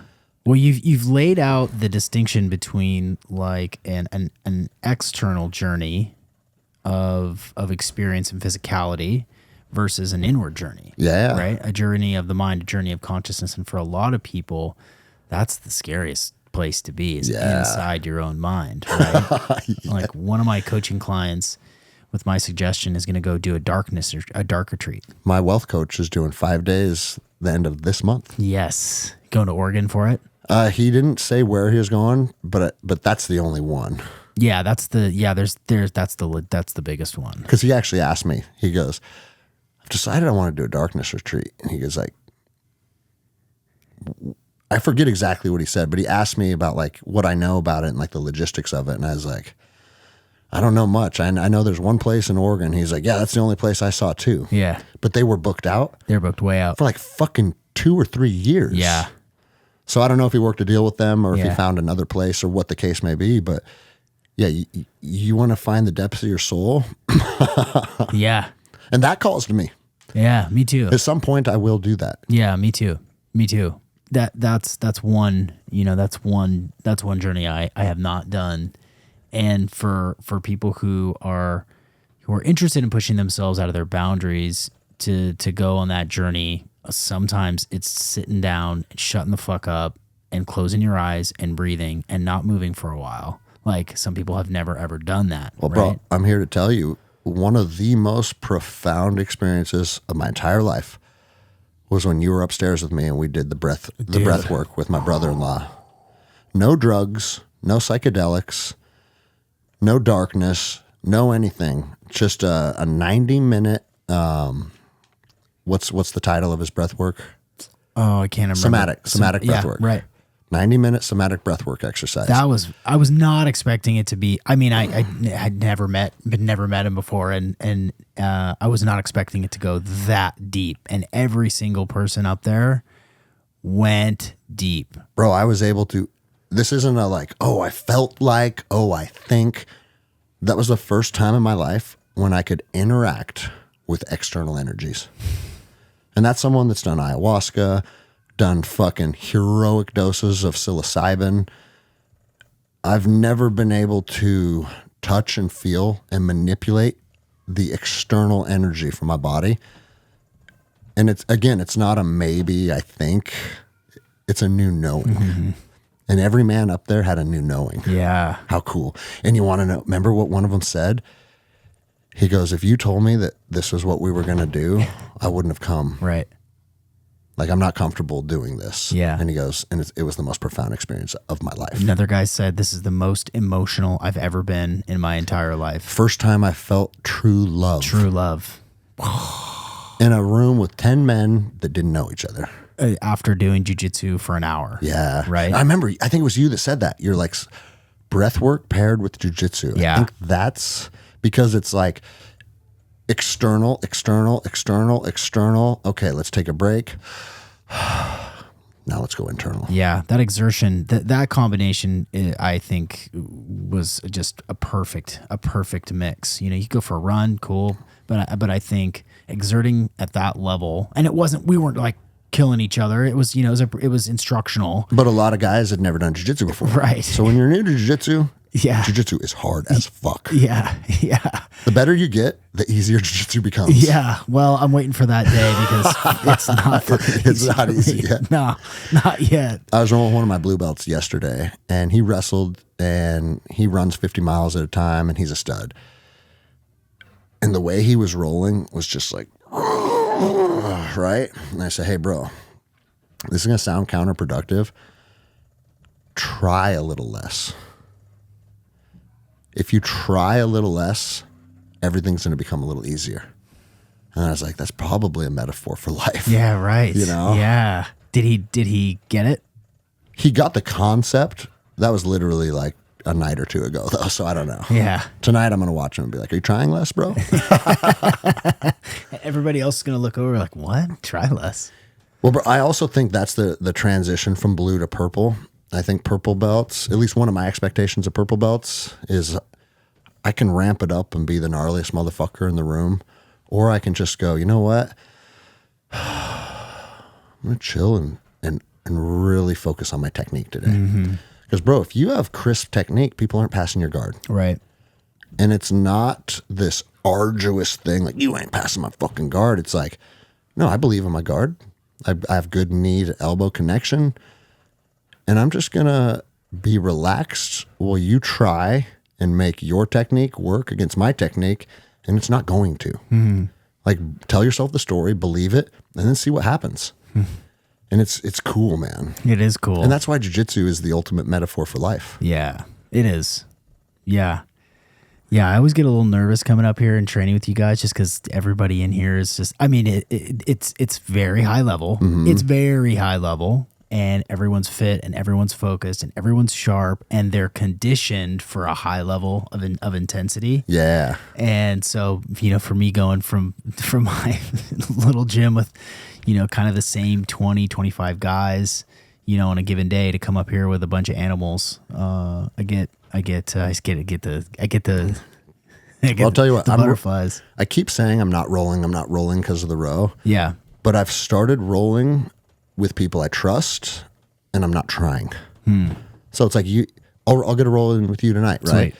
And the roll might end with you mounting me and having my back the whole time.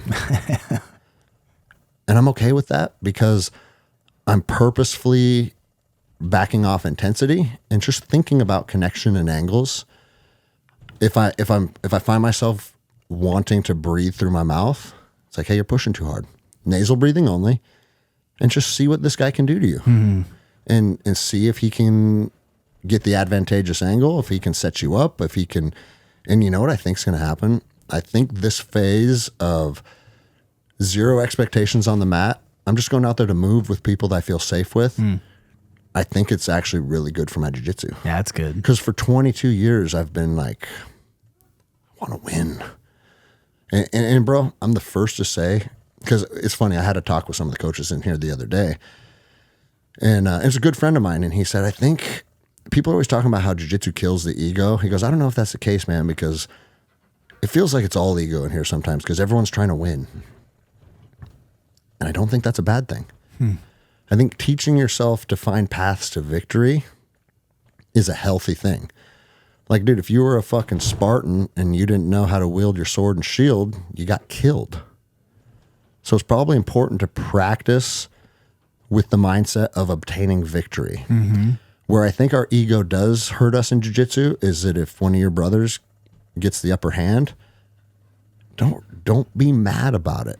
You have to accept it as a gift. Even losing doesn't feel good when we're trying to win.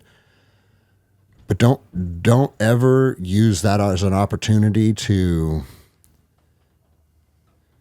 try and like diminish their success. I like we've that. We've all rolled with the guys where you sweep them and you armbar them, and then they get up and they're like, "Fuck, bro, I didn't get to sleep at all last night. I'm having an off day," and it's like they're trying to steal your victory, because of their ego. You're right. Right? Or even the worst one is, I don't get this as a black belt. I was letting you work. I was letting you work. Yeah. Bro, because I let guys work sometimes. Sure.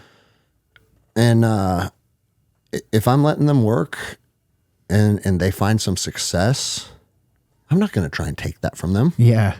Like that's something they're proud of. Yeah. So this is one of my things. This doesn't happen very often.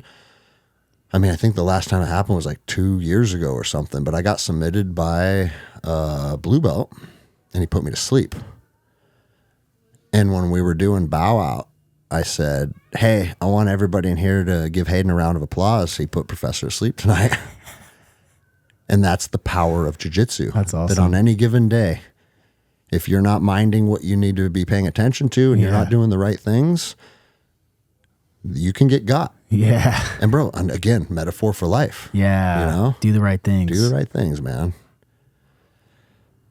Well, dude, I see you look at the clock.